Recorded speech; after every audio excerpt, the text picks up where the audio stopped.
Je te cherche de tout mon cœur.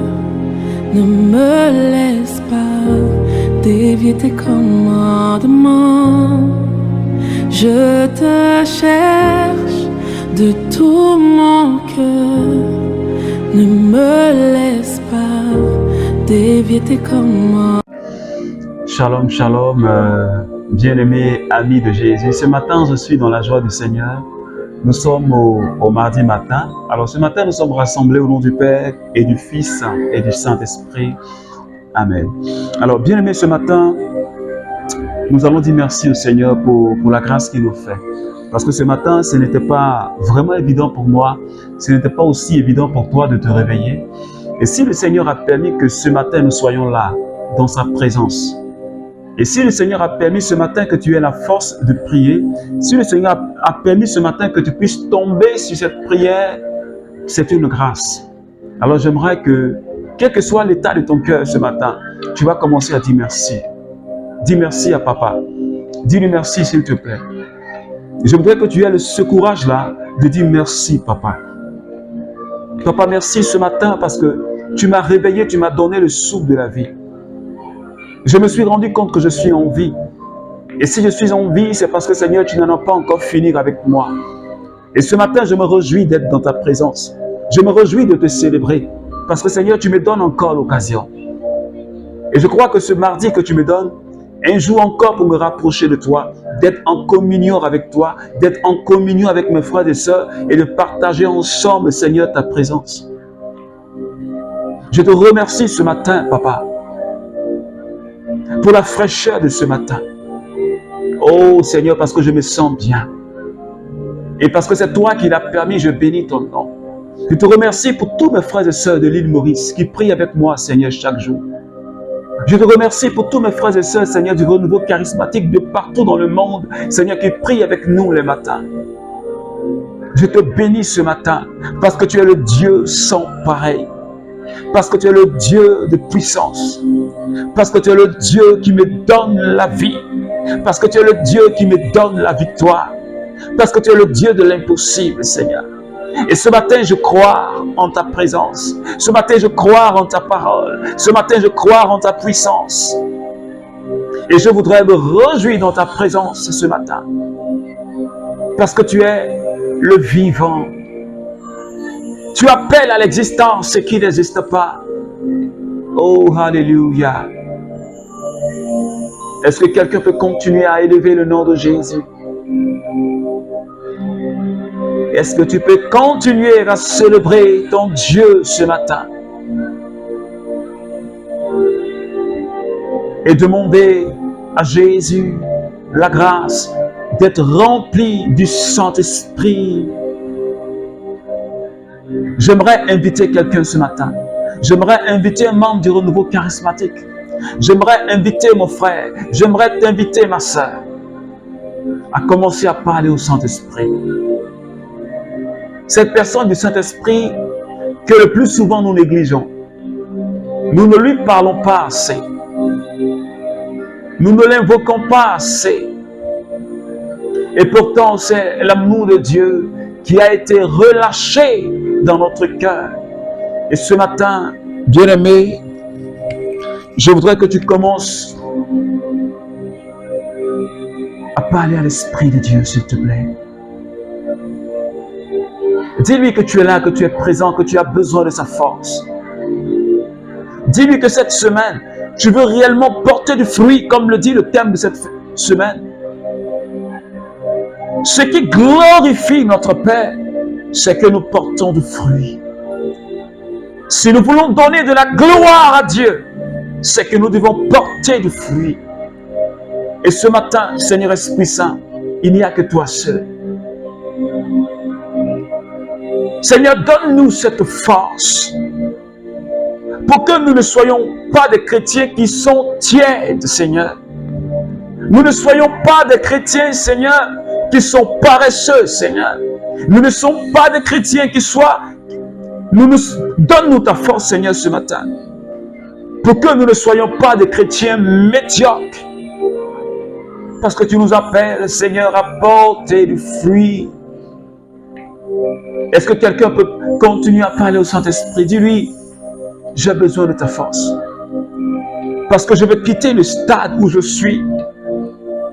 Je veux quitter ce stade de médiocrité. Je veux quitter ce stade de mensonge. Saint-Esprit, j'ai besoin de toi pour porter du fruit.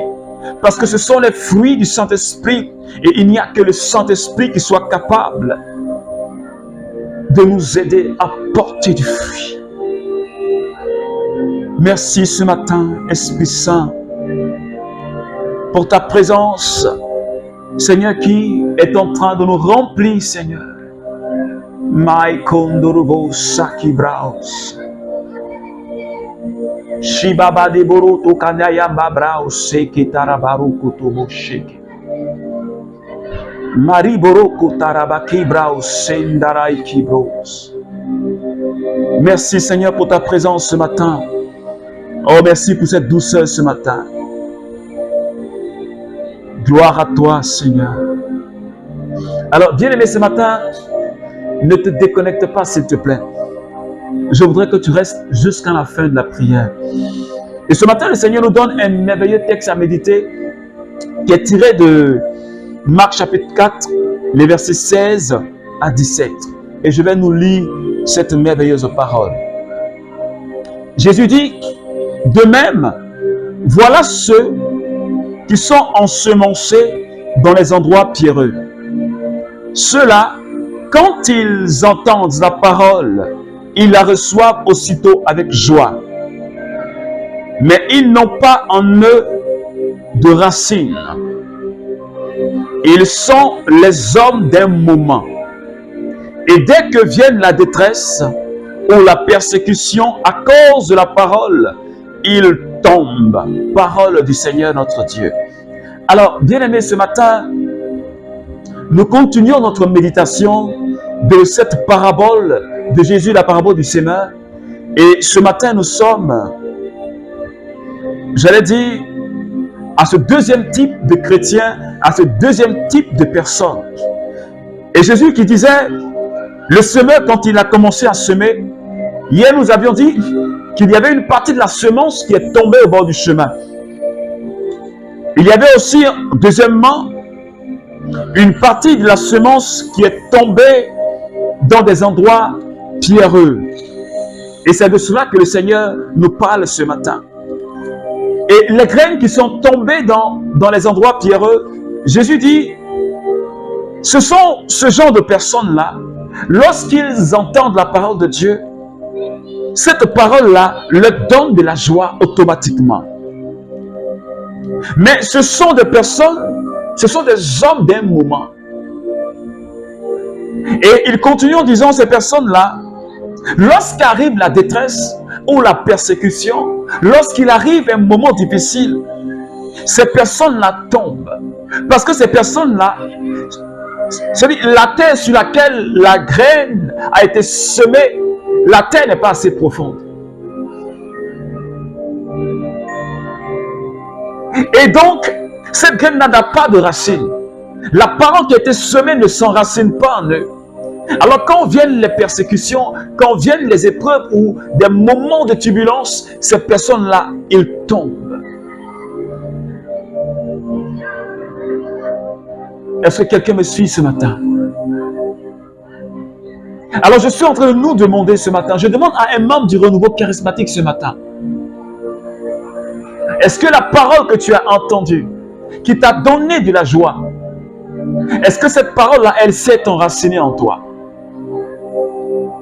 Parce que si cette parole n'est pas enracinée en toi, lorsque vienne la détresse, lorsque viennent des moments de persécution, tu vas tomber. Et Jésus l'a dit, hier, comme je l'ai dit en Matthieu chapitre 7, je crois,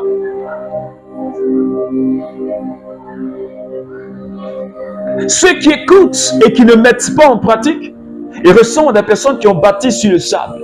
Quand viennent les moments d'épreuve, ces personnes-là sont déjà ébranlées. Parce que la parole ne s'enracine pas en toi. Et peut-être parce que tu ne donnes pas l'occasion à cette parole-là de s'enraciner en toi. Cette parole-là, tu ne la laisses pas descendre au fond de ton cœur. Cette parole-là, tu ne crois pas réellement en elle. Tu ne crois pas réellement en la promesse de Dieu qui est dans cette parole. Quand les épreuves viennent, tu ne proclames pas cette parole. Tu ne t'appuies pas sur cette parole. Est-ce que quelqu'un me suit ce matin? Alors si tu médites cette parole de Dieu, laisse-la descendre dans ton cœur. Laisse-la s'enraciner en toi. Autrement dit, mets ta confiance totale et ferme dans cette parole. Pour que lorsque viennent des moments de détresse, tu puisses te souvenir que Jésus a dit quelque part: vous avez reçu le pouvoir de marcher sur serpents et scorpions. Mais si cette parole-là, tu ne la gardes pas dans ton cœur, comment tu sauras que tu as reçu l'autorité de marcher sur serpents et scorpions? Et même si tu crois, et même si tu lis cette parole et que tu ne crois pas réellement que tu as le pouvoir de marcher sur serpents et scorpions, cette parole n'aura aucun effet dans ta vie. Est-ce que quelqu'un me suit ce matin? Est-ce que la parole, elle s'enracine en toi? Jésus a dit, rien n'est impossible à Dieu. Jésus a dit, ne t'ai-je pas dit que si tu crois, tu verras la gloire de Dieu? Tu peux connaître ces paroles, mais si tu ne crois pas en elles, si ces paroles ne sont pas enracinées en toi, quand viendront les moments difficiles, tu ne pourras pas tenir. Et pourtant, Jésus a dit, rien ne m'est impossible. Que si je crois, je verrai sa gloire.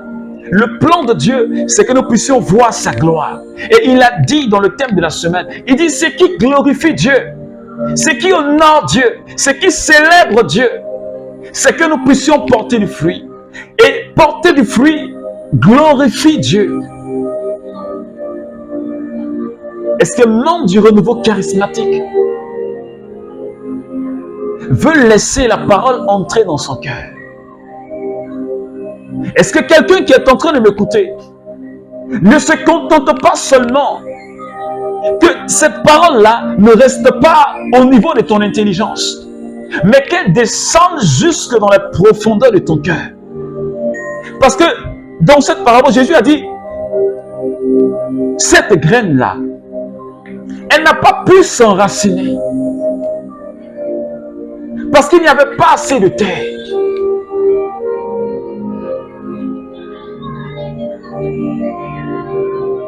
Est-ce qu'il y a assez de terre dans ta vie? Jésus a dit, si votre foi est petite comme une graine de moutarde, vous pourriez dire à cette montagne de se déplacer. Et j'ai l'habitude de dire, c'est parce que nous les chrétiens,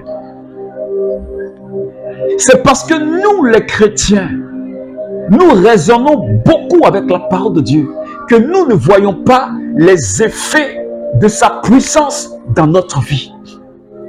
On raisonne beaucoup avec. Il y a des paroles que Jésus a dites, mais nous cherchons l'interprétation. Et pourtant c'est clair.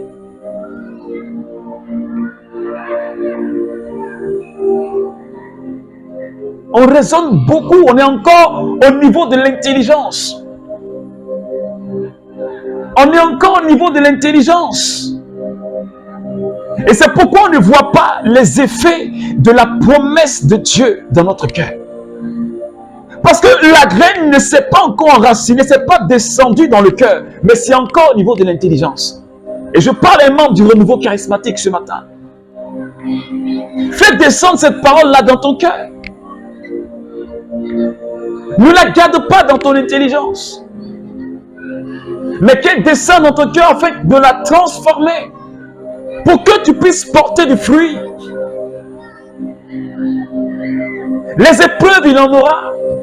Les persécutions, il en aura. Les situations compliquées dans notre vie, il en aura. Et j'ai l'habitude, j'ai toujours dit, un enfant de Dieu, quelqu'un qui prêche que le chrétien n'aura pas d'épreuves, n'écoute pas ce message. Les épreuves, il en aura. Les situations difficiles, il en aura. Mais ce qui est le plus important, c'est où est-ce que tu vas te reposer. Dans quelle présence tu vas te reposer? Où est-ce que tu vas tirer ta force? Où est-ce que tu vas pour te fortifier? Et ce matin, si tu ne vas pas dans la présence de Dieu, si tu ne rentres pas dans la présence de Dieu, si tu ne t'appuies pas sur sa parole, tu ne porteras pas de fruits. Les épreuves vont te piler. La détresse même va te briser. Et en tant que chrétien, on ne va même pas te reconnaître. Toi-même, tu ne vas pas te reconnaître. Parce que tu seras défiguré à cause des persécutions et des épreuves dans ta vie. Mais celui qui met sa foi en Dieu, celui qui s'appuie et qui a laissé la parole descendre dans son cœur, les épreuves, quand les épreuves viennent, il résiste. Parce qu'il a bâti sa vie sur le roc. Les tempêtes viennent, mais il résiste. Les situations compliquées viennent, mais il résiste. Et il trouve la solution dans la parole. C'est pourquoi ce matin, je dis à quelqu'un, je dis à un membre du renouveau charismatique, et à toutes ces personnes qui prient avec moi, et à tous ces chrétiens du monde entier, prenons au sérieux la parole de Dieu et mettons notre foi, parce que Dieu est dans sa parole. Dieu est dans sa parole. Alors ce matin, prie le Seigneur avec moi. Seigneur, ce matin, j'ai toujours gardé ta parole dans mon intelligence. Et ce matin, je veux qu'elle descende au fond de mon cœur. Je veux que tu transformes mon cœur de pierre en cœur de chair, pour que ta parole porte du fruit en moi, Seigneur. Remplis-moi, Seigneur, de ta présence et de ta force. Aide-moi, Seigneur, et tous mes frères et sœurs, membres du renouveau charismatique, pour que nous puissions porter du fruit et que nous puissions arrêter Seigneur, de raisonner avec la parole. Parce que tu nous appelles à glorifier ton nom. Tu nous appelles à porter du fruit en abondance. Merci, Seigneur, ce matin. Gloire à toi, Jésus. Merci, Seigneur. Alors, bien-aimés amis de Jésus, que la grâce et la paix et la joie du Seigneur soient ton partage. Je t'invite à continuer à méditer la parabole du semeur. Ce n'est qu'une semence que j'ai déposée. Tu peux continuer la méditation et le Seigneur va encore te donner encore plus de révélations, plus d'éclaircies dans sa parole. Alors que Dieu te bénisse, qu'il bénisse ta journée. Et puis, shalom, shalom à toi, au nom du Père et du Fils et du Saint-Esprit. Amen.